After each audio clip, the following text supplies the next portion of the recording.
YouTube Çanda Kurdan kanalının kıymetli takipçilerine merhaba. Başlamadan önce sizden ricamız kanala abone olun. Bu videomuzun konusu 1116 yılında doğup 1176 yılında vefat eden İbnül Erzak'ın yazdığı Mervani Kürtleri Tarihi isimli kitaptan Mervani Devleti'nin tarihi. Neredeyse 900 yaşına girecek olan bu kitabın 2 kopyası British Museum yani Britanya Müzesi'ndedir. Bu kitap, Kürt halkının tarihiyle ilgili hazine değerinde bir eserdir. Çok kıymetli Mehmet Emin Bozarslan, 1975 yılında bu kitabı Türkçe'ye çevirip yayınlar. Hiçbir müdahale yapmadan, İbnül Erzak'ın kitabından, Mervani Devleti'nin kuruluşu hakkındaki kısmı sizler için seslendirdik. Hazırsanız, başlayalım. Meya Farkinde, Kürt yönetiminin başlangıcı. Denilmiştir ki, Harburt kabilesinden Ebu Abdullah Hüseyin Ba'd bin Dostık, Hizan ile Maden arasındaki Bahesmi dağlarından çıkarak, çevresine bir kalabalık toplayıp, yol kesmekle işe başladı. Daha önce de Diyarbakır'a birkaç defa saldırmıştı. Adudu Devle ölünce, Ba'd daha da güçlendi ve çevresindeki topluluk daha da arttı. Kendisi o sıralarda Hizan ve Maden kapısında otururdu. Hükümdar olmayı bu dönemde kafasına koyup, tasarlayan Ba'd, bu amaçla yeniden harekete geçerek bazı yerleri ele geçirdi. Daha sonra da Meya Fark'in diyarına saldırmaya ve baskı yapmaya başladı. Emir Ebül Miali'nin adamları güçsüz oldukları için şehri koruyamıyorlardı. Bunu bilen Ba'd bin Dostık, Meya Fark'in halkına mektup yazarak gönüllerini aldı ve kendilerine iyilik yapacağına söz verdi. Bunun üzerine şehir halkı Ba'd'ı kabul etti. Böylece Ba'd bin Dostık, Hicri 374, miladi 985 yılının Rebiülahır ayında Meya Fark'ine girerek şehri teslim aldı ve orada oturmaya başladı. Daha sonra, kısa bir zaman içinde bütün Diyarbakır, Nusaybin, Cezire bölgelerini de egemenliği altına aldı. Ba'd bin Dostık, ilk Kürt hükümdarıdır. Kardeşi Ebul Fevaris Hüseyin bin Dostık'ı da Meya Fark'in valiliğine tayin etti. Ba'd, askerleriyle meşgul olur ve ülkeleri fethetmekle uğraşırdı. Kardeşi Ebul Fevaris, ise Meya Fark'inde kaldı. Meya Fark'in surlarının birkaç yerinde adı yazılıdır. Çünkü kendisi surları 2 yıldan az bir zaman içinde onarmıştır. Denilmiştir ki, Samsamüddevle, Ba'd bin Dostık'ın sahip olduğu gücü ve fethettiği ülkeleri haber alınca, bu durumu yadırgadı ve Ba'd'ı kıskanmaya başladı. Bu nedenle de, Ebu Harp adında bir komutanını Ba'd'ın üzerine gönderdi. Ba'd'ın dostu olan bu komutan, onun bulunduğu yere yaklaşınca kendisine mektup yazarak, Samsamüddevle'nin emrine boyun eğmesini, onunla durumu idare etmesini, hizmetine girmesini teklif etti ve ülkesinin, Samsamüddevle tarafından kendisine beylik olarak verileceğini bildirdi. Ba'd bu teklifi reddetti. Bunun üzerine Ebu Harp bir ordu alarak Ba'd'ın üzerine yürüdü. Ne var ki Ba'd kendisini yenilgiye uğrattı ve ellerindeki malları da ganimet olarak aldı.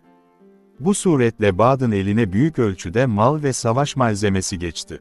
Kendisi de, askerleri de daha çok güçlendiler. Bu yenilgiden sonra Samsamüddevle, daha sonraları Meya Fark'inde vezirlik yapacak olan Mağrıplı vezirin babası Vezir Ebul Hasan Ali bin Hüseyin el-Mağribi'nin komutası altında, Ba'd'ın üzerine ikinci bir ordu gönderdi. Bu ordu Meya Fark'ine kadar gelerek şehri kuşattı.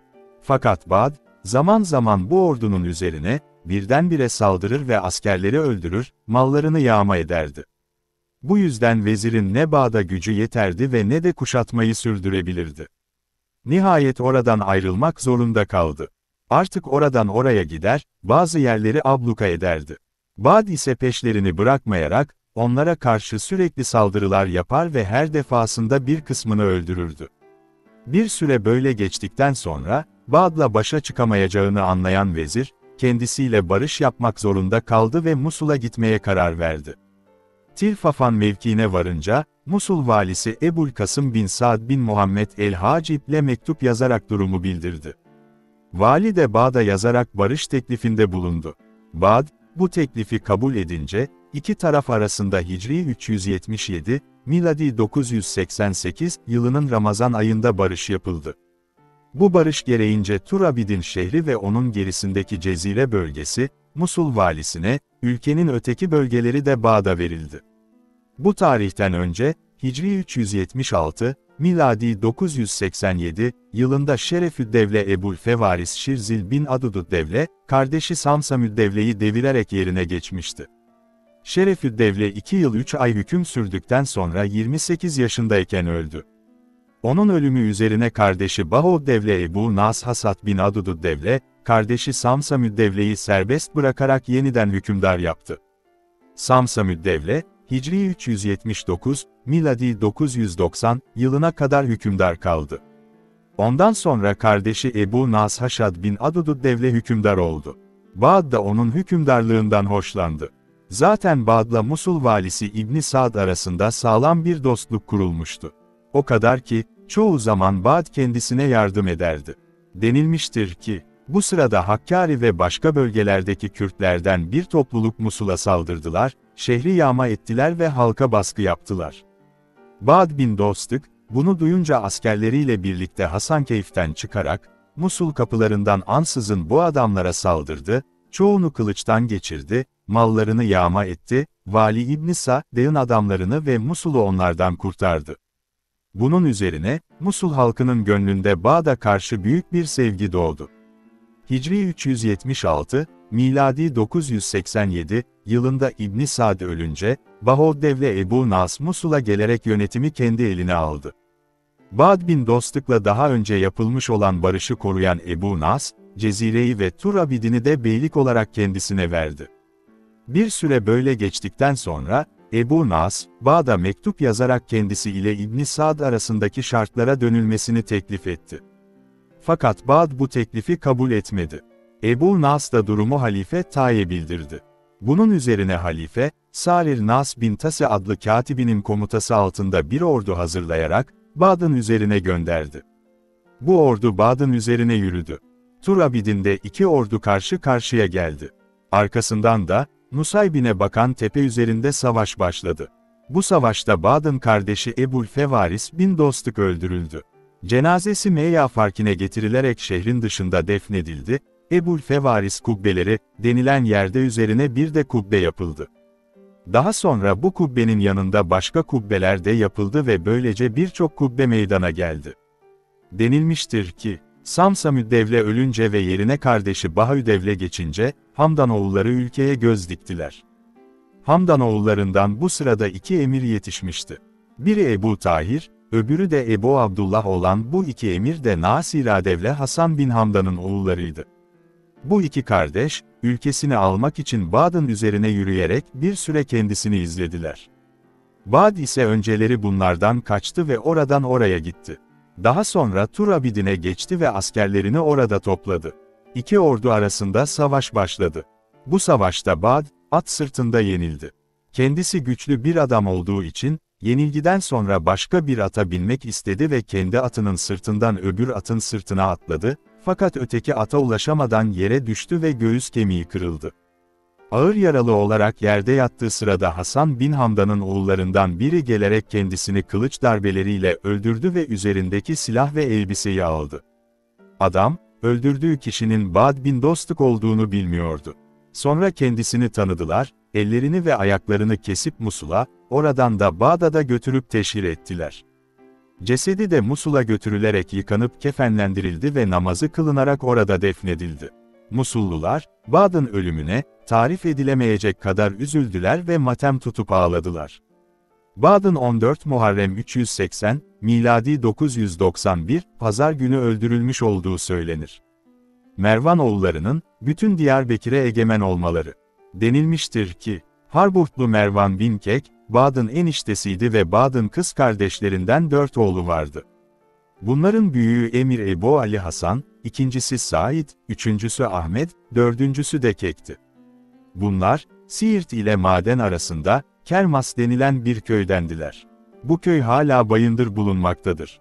Adı geçen kardeşlerden her birinin çevresinde bir grup vardı. Babaları ise kendisine ait değirmende çalışıyordu. Bunlar Kermas köyünün büyükleri ve ileri gelenleriydi. Bağd, yol kesme işine başladığı zamandan beri, yeğenleri kendisiyle birlikte bulunuyorlardı. Daha sonra fetihlerinde ve savaşlarında da hep yanında kaldılar, kendisinden hiç ayrılmadılar. Denilmiştir ki, Bağd öldürüldüğü gün, Savaş şiddetlenip Kürtler yenilince, Bağd'ın en büyük yeğeni olan Ebu Ali, halkı toplanmaya çağırdı. Halk da çağrısına uyarak çevresinde toplandı.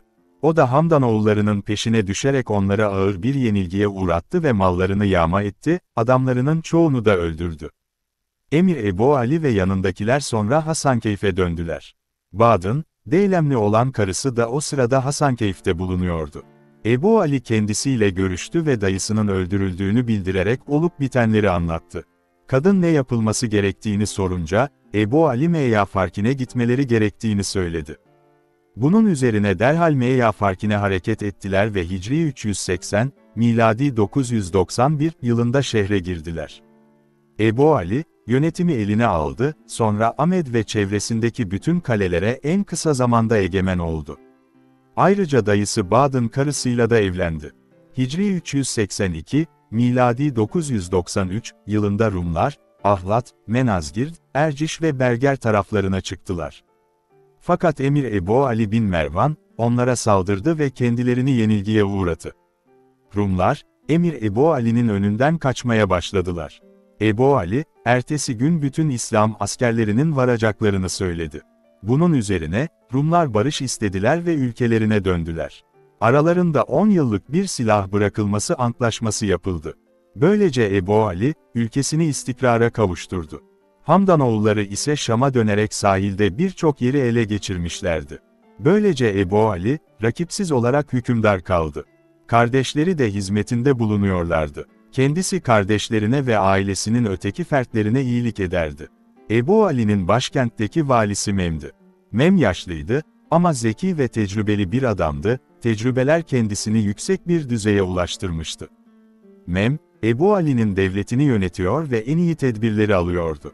Bu sırada Bahüddevle Ebu Nas Haşad bin Adududdevle de, iki kardeşinin ölümünden sonra ülkesinin tek hükümdarı durumuna gelmişti.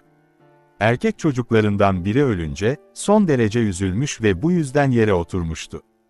Halife Tayi, taziyeye bizzat gelmemişti.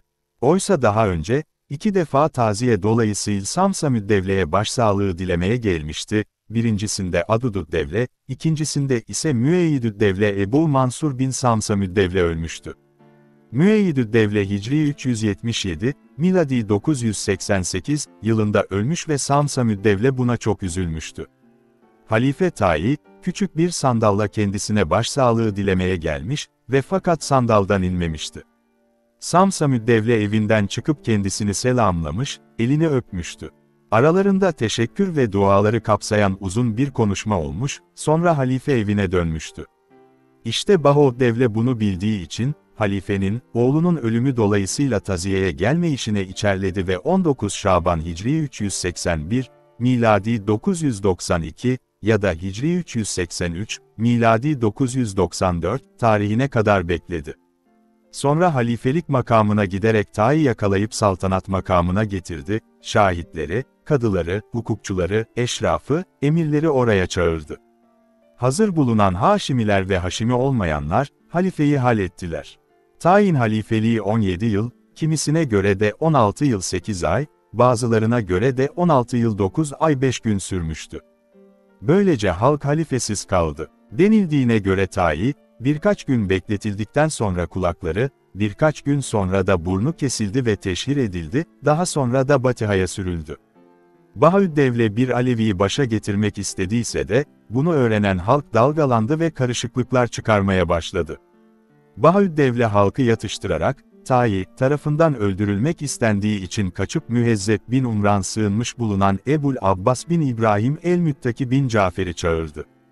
Kendisi Bağdat'a varınca Bahüddevle onu karşılamaya çıktı ve halk kendisine biat etti. Bir videomuzun daha sonuna geldik. İzlediğiniz için teşekkürler. YouTube Çanda Kur'an isimli kanalımıza katılabilir ve süper teşekkür bölümleri ile destek olabilirsiniz. Esen kalmanız dileğiyle. Çanda